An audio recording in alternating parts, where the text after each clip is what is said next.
ابھی آپ کو خبر دیں کہ اسلامی نظریاتی کونسل نے نیب آرڈیننس کی کئی دفعات کو غیر اسلامی قرار دیا ہے۔ کونسل کے چیئرمین ڈاکٹر قبلہ ایاز کا نیوز کانفرنس میں کہنا تھا کہ نیب آرڈیننس میں ملزم کو پلی بارگین کی اجازت دی گئی ہے جو کہ غیر شرعی ہے۔ چیئرمین اسلامی نظریاتی کونسل ڈاکٹر قبلہ ایاز نے نیوز کانفرنس کرتے ہوئے کیا کہا، آپ کو سنواتے ہیں۔ نیب آرڈیننس کی متعدد دفعات غیر اسلامی ہیں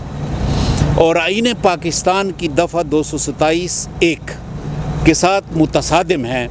کیونکہ آئین کا یہ دفعہ یہ کہتا ہے کہ پاکستان میں کوئی قانون قرآن و سنت کے خلاف نہیں بنایا جا سکتا،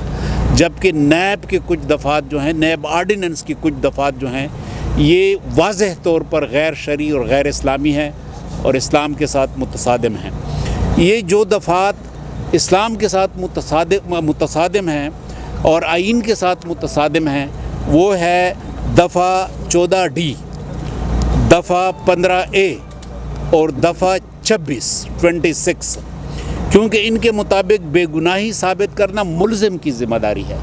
اسلام میں یہ ملزم کی ذمہ داری نہیں ہے بلکہ الزام لگانے والے کی ذمہ داری ہے۔ ناظرین، چیئرمین اسلامی نظریاتی کونسل کا اس بارے میں کیا کہنا تھا آپ نے سنا۔ اسی پر بات کرنے کے لیے اسٹوڈیوز میں میرے ساتھ موجود ہیں سینئر صحافی جناب جاوید نور صاحب۔ جاوید نور صاحب، بہت سارے دفعات کو غیر اسلامی قرار دیا گیا ہے اسلامی نظریاتی کونسل کی جانب سے، سب سے پہلے تو ان دفعات کے بارے میں ذرا تفصیلاً بتائیے گا ہمارے ناظرین کو۔ دیکھیے، اسلامی نظریاتی کونسل ایک آئینی ادارہ ہے اور یہ ادارہ ان علماء کرام پہ مشتمل ہے جو مختلف مکاتب فکر سے تعلق رکھتے ہیں، اور نیب آرڈیننس کے حوالے سے اسلامی نظریاتی کونسل کا 2 روزہ اجلاس ہوا، مختلف معاملات پہ غور ہوا اور اس میں نیب آرڈیننس بالخصوص جو ہے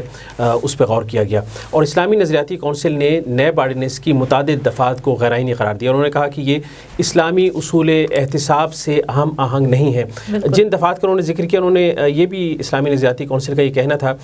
کہ آئین کی دفعہ 227(I) جو ہے اس سے بھی متصادم ہے نیب آرڈیننس، اور اس دفعہ میں آئین کی کہا گیا کہ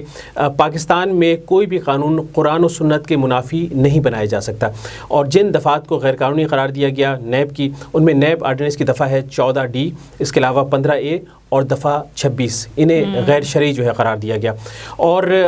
اسلامی نظریاتی کونسل کا سفارشات میں یہ کہنا تھا کہ ان دفعات کے تحت یہ ذمہ داری ملزم کی بنتی ہے کہ وہ اپنی بے گناہی ثابت کرے، بجائے اس کے کہ جو الزام لگا رہا ہے وہ اپنا الزام جو ہے وہ ثابت کرے۔ اس کے علاوہ ملزم کے لیے پری بارگین کی اجازت ہے، اس کے علاوہ وعدہ معاف گواہ جو ہے وہ بھی بنایا جاتا ہے، اسلام میں اس کی کوئی گنجائش نہیں ہے۔ اور ان کا یہ بھی کہنا تھا کہ ملزم کو ہتھ کڑی پہنانا، اس کے علاوہ ملزم کی ذرائع ابلاغ میں تشہیر کرنا یہ کیا جاتا ہے، اس کے علاوہ طویل عرصے تک ملزمان کو بغیر مقدمے کے رکھا جاتا ہے۔ تو یہ تمام چیز جو ہے اسلامی اصول کے خلاف ہے، یہ تمام چیزیں انسانیت کے خلاف ہیں، یہ تمام چیزیں شریعت کے خلاف ہیں، اسلام کے خلاف ہیں، تو یہ چیزیں نہیں ہونی چاہیے، اور اسلامی نظریاتی کونسل نے سفارشات دیں کہ اس قانون کو فوری طور پر تبدیل کرنا چاہیے۔ ٹھیک ہے جاوید نور صاحب، بہت ساری سفارشات ہم دیکھ رہے ہیں جو کہ قرآن و سنت کے خلاف ہیں، اور ہمارے آئین میں بھی باقاعدہ طور پر یہ درج ہے کہ کوئی بھی ایسا کام نہیں ہونا چاہیے جو کہ قرآن و سنت کی منافی ہو۔ تو اب غیر آئینی تو قرار دیا ہے اسلامی نظریاتی کونسل کی جانب سے، لیکن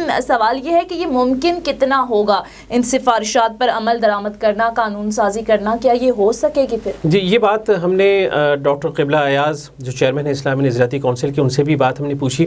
آپ جانتی ہیں کہ اسلامی نظریاتی کونسل کی بنیادی ذمہ داری یہ ہے کہ وہ مختلف معاملات جو ان کے زیر غور آتے ہیں ان پر سفارشات تیار کرتے ہیں، یہ سفارشات پارلیمنٹ کو بھیج دی جاتی ہیں، اور پھر یہ پارلیمنٹ کی ثوابدید ہے کہ وہ ان سفارشات کی روشنی میں قانون سازی کرے۔ لیکن ہم نے دیکھا کہ گزشتہ کئی برسوں سے جو سفارشات پارلیمنٹ بھجوائی گئی ہیں ان سفارشات پر عمل درآمد نہیں ہوا، یہاں تک کہ انہیں کھول کر پڑھنے کی زحمت بھی نہیں کی گئی۔ تو قبلہ ایاز کا کہنا ہے کہ یہ بات جو ہے ہم نے بہرحال جو ہے اسلامی نظریاتی کونسل کی جو سفارشات ہیں یہ ہم پارلیمنٹ کے سامنے رکھ رہے ہیں، اب یہ پارلیمنٹ کی ذمہ داری ہے، اور ظاہر ہے کہ پارلیمنٹ کی ذمہ داری بنتی ہے کہ وہ اسلامی نظریاتی کونسل کی قراردادوں کو ضرور دیکھے اور اس کے مطابق جہاں قانون سازی میں کوئی سقم ہے اس سقم کو دور کرے اور اسے قرآن و سنت کے مطابق بنائے۔